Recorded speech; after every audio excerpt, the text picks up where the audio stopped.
Good morning and welcome to your Farm and Home Show. I'm Kristi and this morning we're visiting with Dr. Kerri Ashurst. She's a Senior Extension Specialist for Family and Relationship Development. Good morning, Kerri. Good morning, Kristi.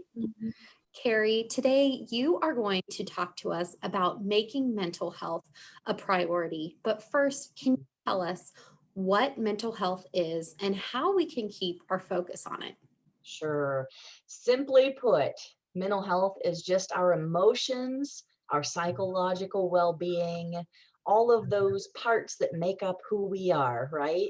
And there's a lot of different factors that can influence that in our lives, from our family history and our genetics to our biology and the things that we've been through in our lives. Yes, and this past year has been unlike any other. What are some stresses that people have been experiencing that can negatively impact their mental health?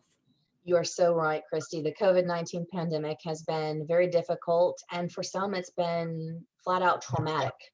Unlike, things like diabetes and cancer and some of those kind of things that can be very, very difficult in and of themselves, there's no medical test that can accurately diagnose some of the things that are, the mental repercussions of things like this pandemic and all of the things we've dealt with that we never saw coming. And so, yeah, the stresses that people have been experiencing can be quite overwhelming.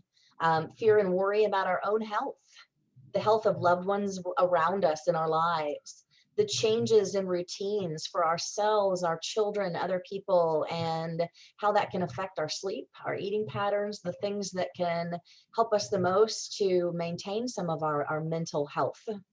And, the difficulty with concentration when we have so much uncertainty in our lives, sometimes we just feel fuzzy. We feel like we don't even know where we're going next or what we're doing next. Definitely. And life gets so busy in the chaos. Now, Kerri, how can we make sure that we are paying attention to our mental health as well as the mental health of those around us? One of the simplest things, even though it seems overly simple at times, is just talking, right? Talking about it, knowing who we can turn to in our lives to be able to say, you know what, when someone asks me, how are you? I can respond back to that person and say, I am not okay. Being able to talk about some of those issues and increase the awareness around us or even around others, encouraging others to talk to us as well, to help better understand that these mental health concerns can't be ignored. They don't go away.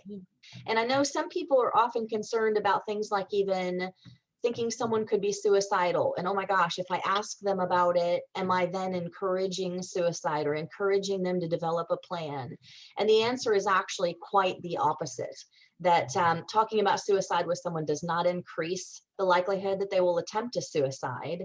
In fact, helping a person to talk about how awful they're feeling and how helpless they're feeling in their lives can help to reduce the risk of a suicide attempt in someone's life.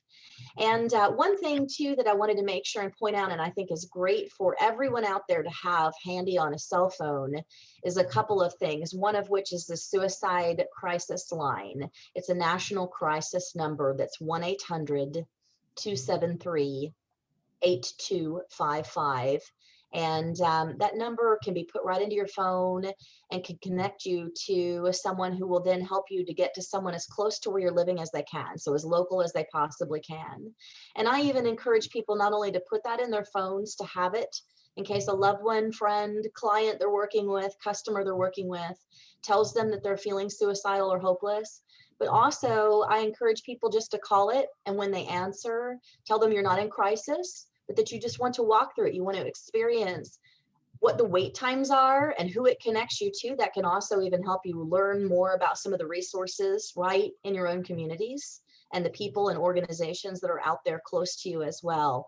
And just learning what that process feels like, so that if you ever find yourself in a position where someone is just really struggling with mental health issues and you want to find a way to be able to reach out and help them get a hold of someone on a crisis line, you can. Thank you so much for being with us today, Dr. Ashurst. You've Absolutely. so many important points. And if anyone is watching and needs help making their mental health a priority, be sure to contact your local extension office and we'll be sure to connect you with those resources. Thanks for watching and we hope you have a great day.